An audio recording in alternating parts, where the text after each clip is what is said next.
Vamos a abrir nuestras Biblias en Habacuc, capítulo 3. Y antes de leer y comenzar, quiero pedirles que me permitan hacer una oración. Vamos a orar. Amado Padre, nuevamente te damos gracias. Qué privilegio poder recordar a través de tu palabra la forma en cómo tú has actuado y obrado en este mundo. Padre, solo tenemos una petición esta mañana, y es que tu nombre sea engrandecido, que nosotros podamos quedar maravillados al recordar tu gloria y la forma en cómo has actuado a favor de tu pueblo. Mi Dios, yo te pido que este recordatorio que tenemos en esta mañana en tu palabra sirva para calmar nuestros corazones inquietos, sirva para acallar nuestras mentes aceleradas, que podamos encontrar verdadera paz, no resignación, sino verdadera paz y tranquilidad en el conocimiento de tu gloria, y que podamos vivir aún en medio de situaciones difíciles y en medio de la calamidad y la angustia, confiando en tu buen carácter. Padre, engrandece a Cristo en medio nuestro. Te lo pido en el nombre de Jesús. Amén y amén. Quiero comenzar haciéndote una pregunta.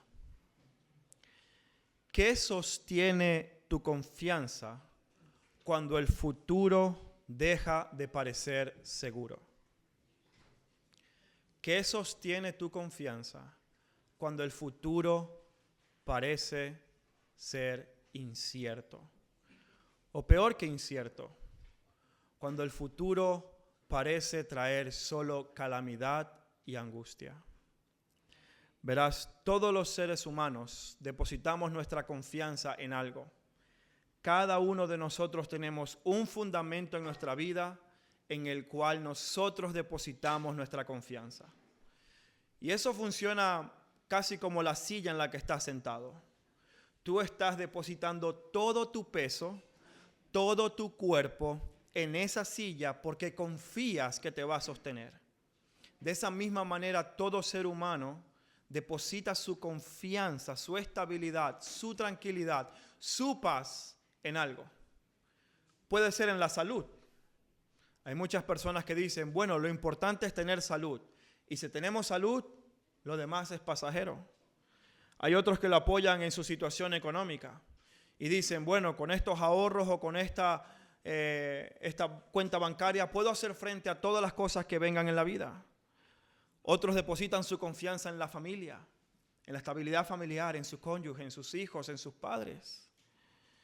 Y quizás, si tú nos visitas por primera vez en esta mañana en la iglesia, quizás tú estás poniendo también tu confianza en alguna de estas cosas, o quizás lo haces en el progreso tecnológico, en la ciencia, que a futuro, mientras siga descubriendo cosas, va a permitir que nosotros vivamos más largo y tengamos una mejor calidad de vida. Pero, amado amigo, quiero desafiarte con algo. Vivimos en una época en la que jamás hemos tenido el acceso a la información que tenemos ahora. Jamás hemos tenido tantos avances tecnológicos como los que hemos tenido ahora. Jamás hemos tenido tanto progreso como el que hemos tenido ahora. Y sin embargo, en ninguna otra época de la humanidad hemos tenido tantas conversaciones sobre la ansiedad, el estrés y la depresión. Y creo que la razón de esto es porque cuando depositamos nuestra confianza en estas cosas y nos fallan, quedamos en una situación completamente insegura y vulnerable. Pero quizás eres creyente. Quizás tú vienes a la iglesia y dices, bueno, pastor, mi confianza está en Dios. Y yo digo, qué bueno, gloria a Dios por eso. Pero ¿qué pasa cuando este Dios en su providencia te lleva por medio de aguas amargas? ¿Qué pasa cuando ese Dios bueno en el que crees, ese Dios bueno, esa fe que tienes que reconciliarlas con situaciones en tu vida que parecen demostrar que Dios se ha olvidado de ti? O peor aún, que no le interesa nada de lo que ocurra en tu vida. ¿Qué pasa cuando estas situaciones amargas parecen dictar la narrativa en vez de la fe que afirmas por medio de la palabra de Dios? ¿Qué pasa cuando tus caminos no coinciden con tus expectativas? Cuando no anticipas prosperidad, sino escasez. Cuando sabes que Dios sigue siendo bueno, pero tu vida parece decir exactamente lo contrario. Esta es la misma lucha que tuvo el profeta Habacuc. Este hombre sabía quién era Dios, sabía qué es lo que Dios había anunciado, pero no podía reconciliar las dos cosas. Y esto es lo que vemos en el capítulo 3. La pregunta que este capítulo procura responder es: ¿qué ocurre en la vida de este profeta para que comience temiendo un futuro incierto y termine expresando una confianza gloriosa en medio de expectativas de calamidad? Y antes de leer el texto, creo que es importante que entendamos un poco el contexto de dónde venimos. Especialmente si no has estado en las primeras 2 predicaciones de esta serie de Habacuc. Pero el reino de Israel, la nación de Israel, cientos de años después de haber sido un reino establecido por Dios, se dividió tras la muerte del rey Salomón. 10 tribus conformaron lo que se conoció como el reino del norte, un reino caracterizado por la idolatría, por la injusticia, por alejarse del pacto que Dios había hecho con su pueblo, por caracterizarse por la maldad, el desprecio y la opresión de los vulnerables, y que como consecuencia de su pecado sería conquistado por quien sería la potencia política en ese momento, el reino de los asirios. Las otras 2 tribus de Israel se quedaron y formaron lo que se conoció como el reino del sur, o el reino de Judá. Y este reino, aunque tuvo algunos destellos de luz, algunos reyes que fueron buenos, que llevaron al pueblo al arrepentimiento, realmente siguió los mismos pasos del reino del norte, caracterizado mayormente por la idolatría, el sacrificio de niños, la injusticia, la opresión, alejándose cada vez más del pacto que Dios había hecho con ellos. Y el resultado para este reino del sur fue exactamente el mismo del norte. Serían conquistados, esta vez no por los asirios, sino por una nueva potencia política y militar, los babilonios. Y entonces en el capítulo 1 encontramos a Habacuc, este profeta que contempla la maldad de su propio pueblo. Él ve el pueblo de Dios, el pueblo del pacto, aquellos que debían mostrar que el Dios de Israel era un Dios diferente, pero que estaban entregados completamente a la idolatría. Y ve la maldad y se pregunta: ¿hasta cuándo, oh Dios, tú puedes contemplar la maldad de este pueblo? ¿Hasta cuándo la violencia, hasta cuándo la injusticia y la corrupción van a gobernar en tu pueblo? Y ante esta primera queja en el capítulo 1, Dios responde diciéndole a Habacuc: no, yo voy a juzgar a mi pueblo. Pero la respuesta de Dios deja más confundido a Habacuc, porque Dios dice que va a levantar una nación, a los babilonios. Y si Judá era una nación violenta, los babilonios eran aún peor.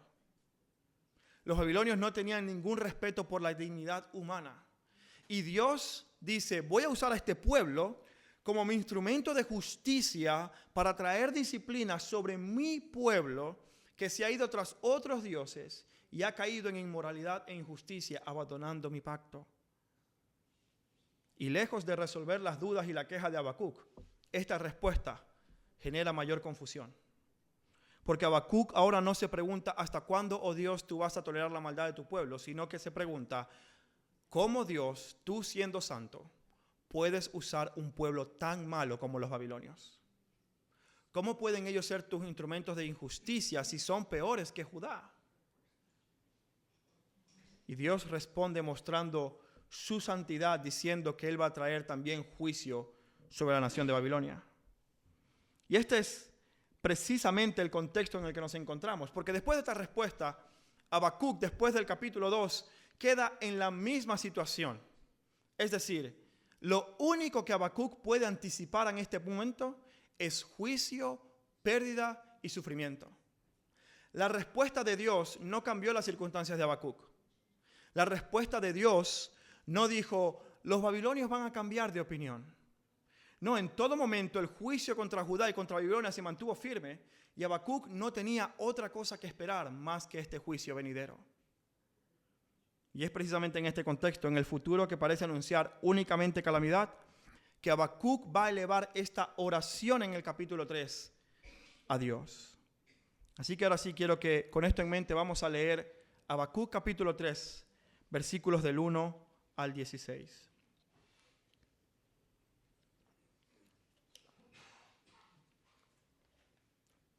Dice así: oración del profeta Habacuc en tono de Sigionot. Oh Señor, he oído lo que se dice de ti y de mí. Aviva, oh Señor, tu obra en medio de los años. En medio de los años dala a conocer. En la ira acuérdate de tener compasión.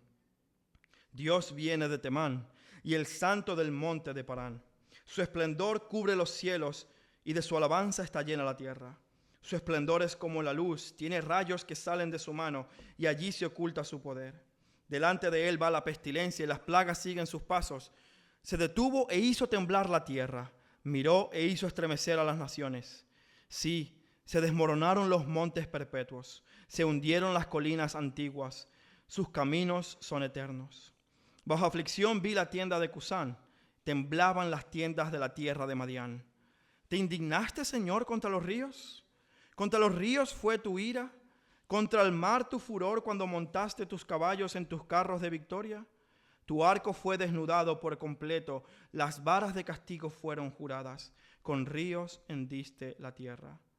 Te vieron los montes y temblaron, el diluvio de aguas pasó, dio el abismo su voz, levantó en alto sus manos. El sol y la luna se detuvieron en su sitio, a la luz de tu flecha fueron al resplandor de tu lanza fulgurante. Con indignación marchaste por la tierra, con ira pisoteaste las naciones. Saliste para salvar a tu pueblo, para salvar a tu ungido. Destrozaste la cabeza de la casa del impío, descubriéndolo de arriba abajo.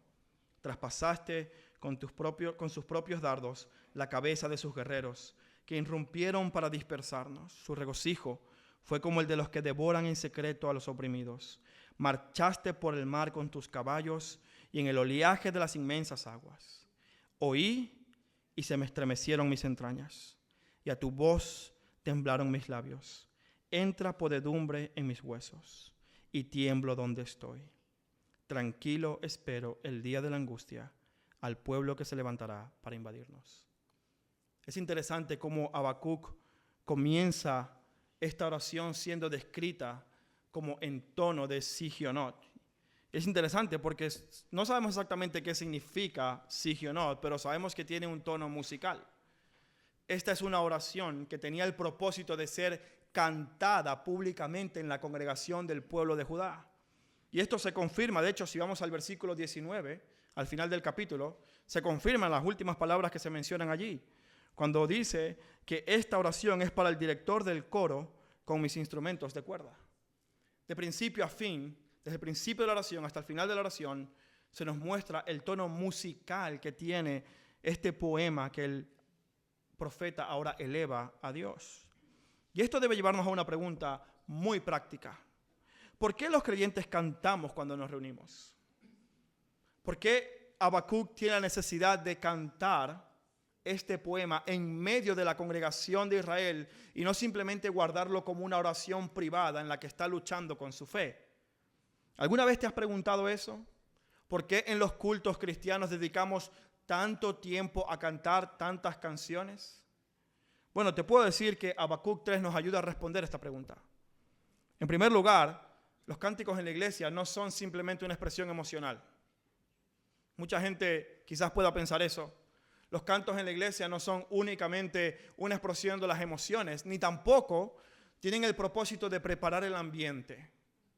No, los cánticos en la iglesia tienen el propósito que tiene Habacuc cuando escribió esta oración, y es recordarnos lo que Dios ha hecho y quién Dios es. El propósito de los cantos para la congregación del pueblo de Dios es traer a la memoria las verdades acerca del carácter y el obrar de Dios en la historia de la humanidad. A medida que el pueblo de Dios canta, recuerda sus misericordias. Y eso es exactamente lo que vemos en esta oración. El contenido del cántico de Habacuc es un recordatorio de las obras poderosas de Dios a lo largo de la historia de la humanidad. Dios ha dado a conocer su carácter y su voluntad en medio de su pueblo. Por eso Habacuc, cuando comienza su oración en el versículo 2, mira lo que pide. Dice: oh Señor, he oído todo lo que se dice de ti y temí. Aviva, oh Señor, tu obra en medio de los años. En medio de los años dala a conocer. En la ira, acuérdate de la compasión. En otras palabras, Habacuc está diciendo: Señor, yo he escuchado el testimonio de tu obrar en medio de tu pueblo. Y la oración es: sigue contando tu obrar por medio de los años. Tú, oh Dios, que has estado presente en el pasado para tu pueblo, está presente ahora también en este momento. Pero es interesante cómo Habacuc comienza y termina su oración. En el versículo 2 dice: oh Señor, he oído lo que se dice de ti. Y escucha la reacción emocional de Habacuc: oí y temí. Y en el versículo 16, al final, dice: oí de nuevo y se estremecieron mis entrañas. A tu voz temblaron mis labios. Habacuc reacciona de una forma temblorosa con reverencia ante la revelación de Dios. Después que su oración es respondida, él escucha lo que Dios ha hecho y la reacción que tiene es temblar, estremecerse. Es una expresión de profundo temor ante la presencia de Dios que ahora ve tan claramente. Pero esta no es solamente la reacción de Habacuc. Vamos a ver que a medida que avanzamos en este poema, va a ser la reacción no solamente del profeta, sino también de las naciones e incluso de la creación misma. Todo y todos tiemblan ante la revelación del Dios glorioso de Israel. La pregunta es: ¿por qué? ¿Por qué se produce esta reacción? Bueno, por la forma en cómo Dios se ha revelado. Mira lo que dice este poema de Habacuc y cómo muestra al Señor como un guerrero poderoso. Mira lo que dice el versículo del 3 al 5. Dice: Dios viene, o Dios marcha de Temán, y el santo del monte de Parán. Su esplendor cubre los cielos y de su alabanza está llena la tierra. Su esplendor es como la luz y tiene rayos que salen de su mano, y allí se oculta su poder. Escucha la descripción del versículo 5. Delante de él va la pestilencia y la plaga sigue su camino. Mira el versículo del 8 al 9. Te indignaste, Señor, contra los ríos fue tu ira, contra el mar tu furor, cuando montaste en tus caballos y en tus carros de victoria. Tu arco fue desnudado por completo, las varas de castigo fueron juradas. Mira el versículo 11. El sol y la luna se detuvieron en su sitio. A la luz de tus flechas se fueron, al resplandor de tu lanza fulgurante. Todo este lenguaje militar está presentando la revelación de Dios como un guerrero victorioso, como aquel que tiene todo poder y gloria que nadie puede vencer. El propósito está claro. Habacuc quiere mostrar a Dios como aquel que tiene poder para vencer a todos sus enemigos. Él es el rey soberano sobre todas las naciones.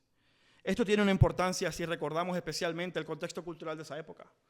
Verás, todas las naciones de esta época, en esta región geográfica, cuando tenían victorias militares, atribuían estas victorias a sus dioses. Una victoria militar de una nación sobre otra implicaba que sus dioses eran más poderosos que los dioses de esas naciones. Los dioses de Egipto eran los más poderosos, los dioses de los asirios eran los más poderosos, los dioses de Babilonia eran los más poderosos. Por lo tanto, cuando Dios está presentándose como aquel que puede vencer y es soberano sobre toda nación, no solamente es algo político, está demostrando que todos aquellos ídolos y dioses de las naciones paganas no son absolutamente nada. Dios es el único Dios verdadero. Los dioses de las naciones no pueden salvar, no pueden juzgar, no pueden gobernar la historia, sencillamente porque no existen. Solamente hay un Dios y ese es el Dios de Israel. Esta es la razón por la que la reacción tanto de Habacuc como de los pueblos y de la tierra misma es temblar. Porque no hay ningún Dios que pueda hacer frente al Dios de Israel. Tiembla Habacuc, tiembla las naciones, tiembla la creación. Miren los versículos del 6 al 7. Se detuvo e hizo temblar la tierra. Miró e hizo estremecerse las naciones. Sí, se desmoronaron los montes perpetuos, se hundieron las colinas antiguas, sus caminos son eternos. El temblor, la reacción, el desmoronarse, simplemente son figuras poéticas que está usando Habacuc para demostrar lo imponente de la revelación gloriosa de Dios ante cualquier creación y nación. Mira el versículo 10. Te vieron los montes y temblaron. El diluvio de aguas pasó. Dio el abismo su voz, levantó en alto sus manos. Muchos saben que lamentablemente hace unos días, hace ya un par de semanas, hubo un temblor, un terremoto muy fuerte en Venezuela. Muchos de los testimonios son impresionantes. Gente que veía edificios completos, grandísimos, inmensos, moverse como si fueran hojas de papel. Esta es la idea que nos da este texto.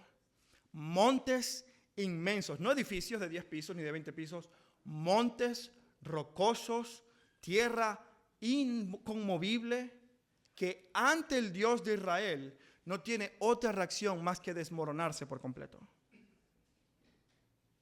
Esto nos muestra que toda esta oración es una reflexión teológica no abstracta, no es algo que Habacuc está pensando y filosofando, está hablando de hechos históricos y reales que ocurrieron en la historia de la humanidad.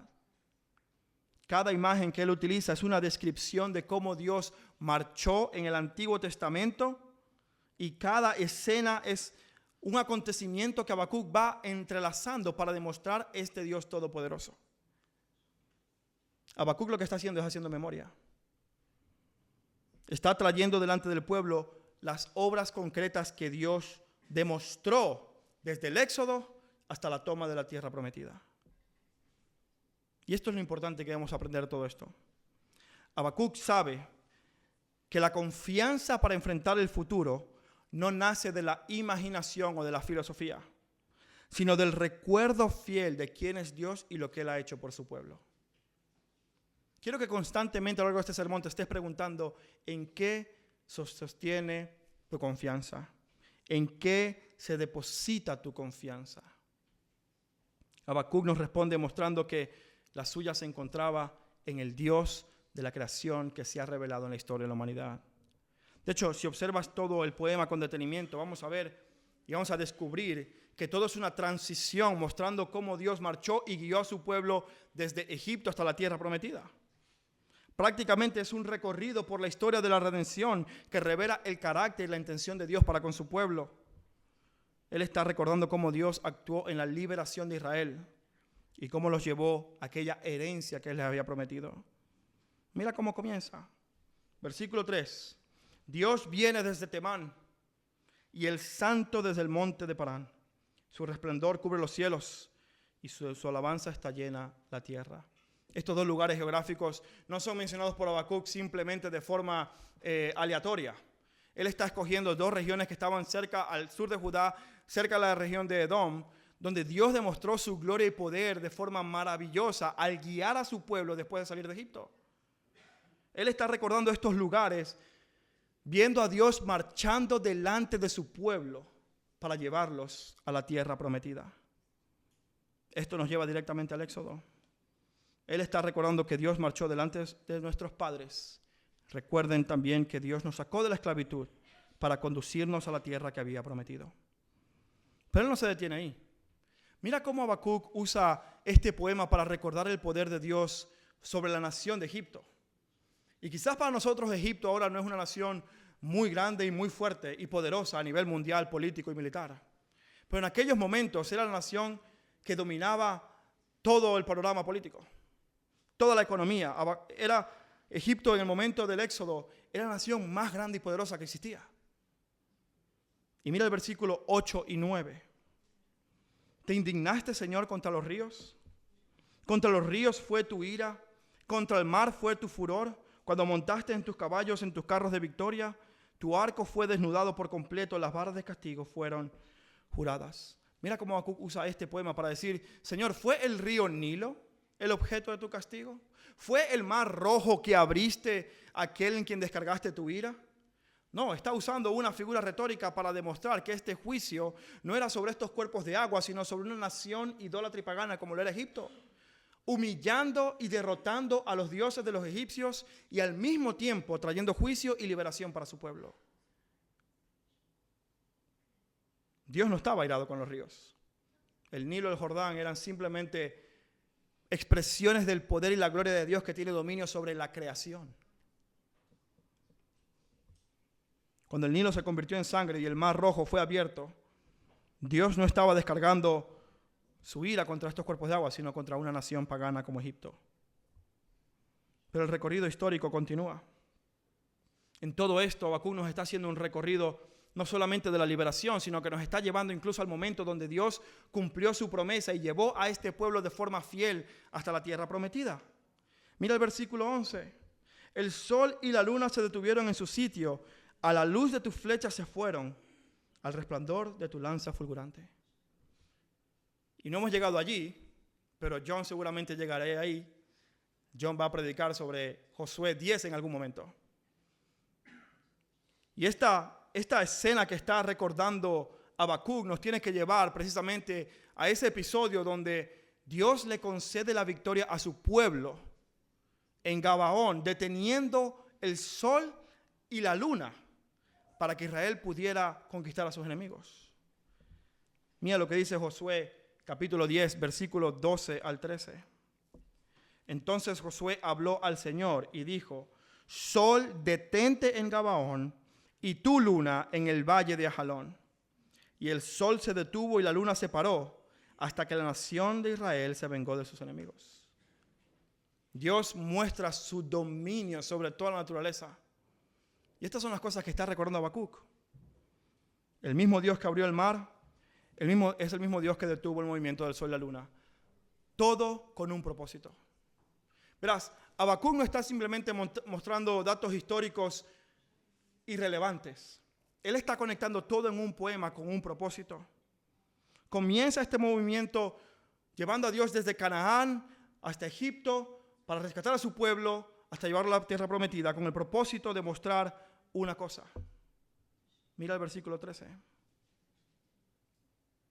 Saliste para salvar a tu pueblo, para salvar a tu ungido. Destrozaste la cabeza de la casa de los impíos, descubriéndolo de arriba abajo.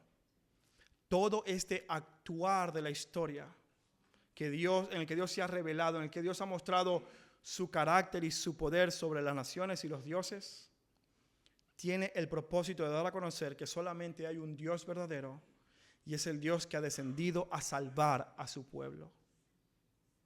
Esto es lo que Habacuc está recordando en todo este poema.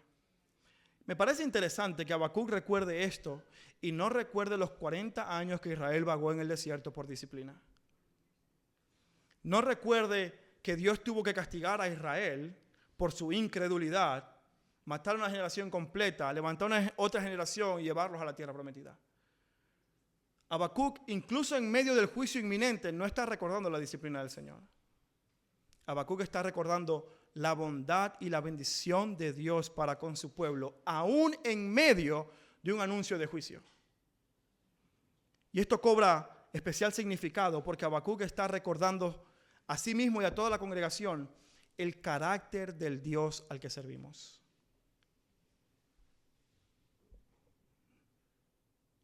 Este mismo Dios que mostró poder inagotable, que hizo temblar naciones y montes, descendió con el propósito de salvar a su pueblo, un pueblo completamente insignificante. Y esta es la razón por la que Habacuc recuerda toda la historia. No está simplemente repasando acontecimientos del pasado, está contemplando el propósito que une cada una de estas intervenciones divinas.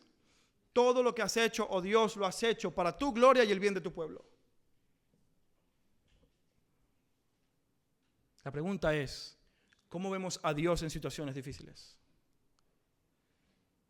¿Qué cantamos cuando lo único que anticipamos es calamidad? podemos decir igual que Habacuc, recordar todas estas cosas que Dios ha hecho en la historia y decir, ¿lo has hecho para salvar a tu pueblo?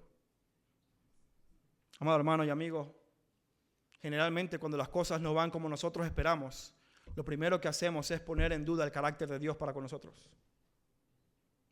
Lo primero que hacemos es dudar de los planes de Dios para nuestra vida. Por eso Habacuc mira hacia atrás, no con el propósito de quejarse, no para enfocarse en la disciplina, no para hablar de una sucesión de milagros aislados, sino que ve en el desarrollo de la historia de la humanidad una demostración fiel del Dios de Israel que vino a salvar a su pueblo. Nunca ha dejado Dios de cumplir su promesa. Y es aquí cuando entonces empezamos a entender por qué Habacuc narra todas estas cosas. No está haciendo nostalgia. Hay mucha gente que dice, qué buenos eran los tiempos antiguos, cuando yo estaba pequeño, cuando vivía en tal ciudad, cuando estaba en la universidad. Y tendemos a recordar con nostalgia los tiempos pasados porque pensamos que los tiempos pasados suelen ser mejores que los presentes. Eso no es lo que Habacuc está haciendo. Habacuc está recordando el pasado, está recordando la historia de la redención de Israel para recordarse que Dios nunca ha dejado de ser ni de actuar a favor de su pueblo. Él sigue siendo el Dios que gobierna las naciones, sigue siendo el Dios que cumple sus promesas, sigue siendo el Dios que juzga el pecado, sigue siendo el Dios que salva a su pueblo. La pregunta es, ¿qué produce este conocimiento en Habacuc? Porque verás, cuando el libro de Habacuc termina, la situación no cambia. Judá sigue inmersa en su pecado e idolatría, en la injusticia. Los babilonios son una amenaza inminente e imparable. Pero lo que ha cambiado es la interpretación que Habacuc da a toda esta historia. El verdadero cambio no ocurrió en las circunstancias externas, sino en el corazón de este profeta. ¿De qué le sirvió a él recordar todo esto si el futuro no iba a cambiar para nada? El resultado es exactamente el mismo. Bueno, quiero que leas conmigo los últimos versículos, del 16 al 19, y veamos todo este proceso de fe de Habacuc que comenzó cuestionando hasta cuándo Dios va a tolerar la maldad, a terminar afirmando una esperanza gloriosa en el Dios que salva a su pueblo. Lee conmigo Habacuc 3 del 16 al 19. Oí y se estremecieron mis entrañas. A tu voz temblaron mis labios. Entra podredumbre en mis huesos y tiemblo donde estoy. Tranquilo espero el día de la angustia al pueblo que se levantará para invadirnos. Aunque la higuera no eche brotes, ni haya fruto en las viñas, aunque falte el producto del olivo y los campos no produzcan alimento, aunque falten las ovejas del redil y no hayan vacas en los establos, con todo yo me alegraré en el Señor, me regocijaré en el Dios de mi salvación. El Señor Dios es mi fortaleza, Él ha hecho mis pies como los de la sierva, y por las alturas me hace caminar. ¿Qué ocurre en el corazón de este hombre? Que aunque sigue temblando, temeroso, su reacción corporal sigue siendo la misma. ¿Qué pasa en su interior para que inmediatamente después de afirmar la grandeza y la revelación de Dios ante el inminente juicio de Babilonia, diga, tranquilo, espero el día de la angustia? Yo me pregunto cuántos de nosotros hoy podríamos decir, tranquilo, espero el día de la angustia. Especialmente aquellos amigos que nos visitan esta mañana. No sé por qué estás viniendo hoy a la iglesia. Estoy contento de que estés aquí. Pero quizás vienes a la iglesia esperando un cambio en tus circunstancias. Esperando que Dios te bendiga de una forma específica para que entonces puedas tener aquello que deseas. O quizás no nos visitas, pero tienes tiempo viniendo a la iglesia con ese propósito. Vengo porque quiero recibir algo de Dios que deseo. La realidad que nos muestra Habacuc y toda la Biblia es que Dios no siempre cambia nuestras circunstancias, pero siempre transforma nuestros corazones. Y eso es exactamente lo que Habacuc experimentó siendo profeta. Él no podía reconciliar lo que sabía acerca de Dios con las circunstancias de su vida. Y en vez de poner su esperanza y depositar su confianza en la prosperidad de Judá y en la seguridad nacional, lo hizo en el Dios de su salvación. Amado amigo, ¿en qué está tu confianza en esta mañana? ¿Qué pasa cuando todas las riquezas, toda la familia, toda tu salud, todo aquello que tú consideras valioso, precioso y que te da seguridad y estabilidad, perece? ¿Qué pasa cuando tu resiliencia ya no es suficiente para soportar el gran sufrimiento de esta vida? ¿Qué ocurre contigo? ¿A dónde vas? ¿A dónde corres? Creo que hay una razón por la que mucha gente está dependiendo de medicamentos para la ansiedad, para luchar con el estrés, para poder dormir, para poder conciliar el sueño, porque el peso de la vida es tan abrumador que no pueden con él. Queremos acumular riquezas pensando que eso nos va a dar la felicidad. Cuando Jesús estuvo en esta tierra, Él le contó unas parábolas a los que estaban escuchándole. Y en Lucas capítulo 12, versículos 16 al 21, Jesús habló de un hombre que estaba acumulando riquezas con motivo de tener esperanza. Y mira lo que dice Jesús. Entonces les contó una parábola. La tierra de cierto hombre rico había producido mucho. Y él pensaba dentro de sí, ¿qué haré? Ya no tengo dónde almacenar mis cosechas. Entonces dijo, esto haré, derribaré mis graneros y edificaré otros más grandes. Y allí almacenaré todo mi grano y mis bienes. Y diré a mi alma, escucha lo que dice a mi alma, tienes muchos bienes depositados para muchos años. Descansa, come, bebe y diviértete. Es decir, tengo dinero de sobra, ahí está mi confianza. Puedo vivir tranquilamente. Puedo disfrutar la vida. No tengo preocupación. Tengo todo lo que necesito. Pero Dios le dijo, necio, esta misma noche reclaman el alma. Y ahora, ¿para quién será todo lo que has provisto? Así es el que acumula tesoros para sí y no es rico para con Dios. Esto es exactamente lo que hizo el pueblo de Israel. El pueblo de Israel entró a una nación próspera que Dios les había dado y ellos decidieron ir a la idolatría de las naciones paganas para mantener esa prosperidad. Decidieron abandonar al Dios que los llevó a esta tierra y entregarse a la adoración de naciones paganas, pensando que con esas alianzas iban a mantener un futuro estable y seguro.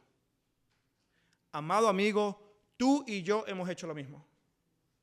Tú y yo hemos sido creados por el Dios de este universo, que nos ha dado la vida, nos ha dado todo, y tú y yo hemos querido buscar nuestra felicidad, nuestra paz y confianza lejos de nuestro Creador. Esa es la realidad de nuestra vida. Ese es el verdadero peligro, no es la invasión babilónica. Es estar lejos de aquel Creador que nos hizo a su imagen y semejanza para que vivamos para su gloria. Y ahora tú y yo queremos buscar algo que sostenga nuestra esperanza, nuestra fe, algo que nos dé seguridad en un mundo completamente roto y lleno de inestabilidad. La pregunta es, ¿cuánto tiempo más quieres vivir así? Jesús vino a este mundo precisamente para darnos una esperanza eterna e inamovible. Una que no depende de las circunstancias de este mundo, sino que depende del Dios Todopoderoso que descendió a salvar a su pueblo. Y este mismo Dios hoy te ofrece vida eterna y perdón a todo aquel que venga en arrepentimiento y fe. A todo aquel que reconozca su necesidad de ser perdonado de todos sus pecados. Aquel que no pueda más con la culpa, con la vergüenza, con el temor, y venga a Cristo para recibir la redención. De la misma forma que Dios obró en el Éxodo para liberar a su pueblo, ese mismo Dios obró hace 2000 años, esta vez no trayendo plagas ni juicio, no marchando con carros de batalla, sino marchando humildemente a una cruz. De nuevo, actuando y revelándose verdaderamente en la historia de la humanidad, no para salvarnos de la esclavitud de una nación, sino de la esclavitud del pecado. Esto es lo que el Evangelio nos ofrece: vida y perdón, no necesariamente un cambio de circunstancias, pero sí una paz que sobrepasa toda circunstancia en este mundo. Amado amigo, yo te animo, ven a Cristo en arrepentimiento y fe. No dejes pasar un día más intentando construir tu seguridad eterna en esfuerzos que tú puedas hacer, porque van a ser completamente inútiles. Pero para ti que eres creyente, para ti que dices, mi confianza está en Dios, pero al mismo tiempo enfrento situaciones que no logro entender. No logro entender qué quiere hacer Dios en mi vida haciéndome pasar por estas situaciones. Mira lo que dice Habacuc. Tranquilo, espero el día de la angustia, el pueblo que se levantará para invadirnos. Aunque la higuera no eche brotes, ni haya fruto en las viñas, aunque falte el producto del olivo y los campos no produzcan alimento, aunque falten las ovejas de redil y no hayan vacas en los establos, con todo yo me alegraré en el Señor, me regocijaré en el Dios de mi salvación. Amado hermano, ¿qué ocurre cuando la expectativa de tu vida no está alineada con lo que Dios está haciendo? Creo que tienes dos respuestas posibles. La primera es cuestionar a Dios y su carácter, poner en duda si Dios realmente te ama, o al igual que Habacuc, aún a pesar de todas las situaciones difíciles que él avecinaba, vio en un Dios que actúa en la historia para salvar a su pueblo el motivo de confianza para enfrentarse a un futuro oscuro. Y esto es exactamente el punto del pasaje. Habacuc estuvo contemplando el actuar de Dios en la historia para poder hacer frente a un futuro inesperado. ¿En qué estás contemplando tú? ¿En qué está tu mente puesta? ¿En qué estás meditando? ¿Qué es aquello en lo que estás constantemente diciéndote en tu mente, recordando, así como una canción que suena constantemente en la radio? ¿Qué es lo que estás cantando? ¿Estás cantando como Habacuc de la grandeza del Dios que se ha revelado para salvar a su pueblo? ¿O estás cantando que tus circunstancias son mucho más grandes y ponen en duda el carácter de tu Dios? Nosotros nos convertimos en aquello que contemplamos.